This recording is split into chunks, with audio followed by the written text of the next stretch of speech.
এই ট্রেনটাই চুজ করেছি। রাত্রে কোনো ট্রেন পাইনি, কী করবো, টিকিট চেঞ্জ করে লাস্টে এই ট্রেনটা ধরছি, বন্দে ভারত। আমাদের 21-22 সিট নাম্বার C4 3 সিটের পেয়েছি, জানলার ধারে আমি পেয়েছি। স্টেশন দেখতে পাচ্ছেন, স্টেশনটা গুড বাই করে আবার আমরা কলকাতা ফিরছি। দুদিনের ট্যুরে গেছিলাম, বন্দে ভারতে উঠেছি এই প্রথম। 2 লিটার একটা রেল জল দিল, যার দাম মোটামুটি 15 টাকা। আমাকে একটা দিল এবং আমার ওয়াইফকেও একটা জল দিল, আমাকেও দিল টিফিন, বিকেলের টিফিন। দেখি এর মধ্যে কি আছে। এই ট্রেটা খুললাম,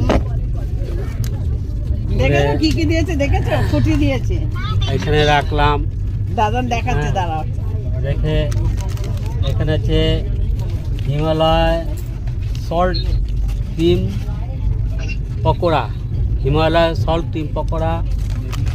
এটা একটা ভুজিয়া আছে মনে হচ্ছে।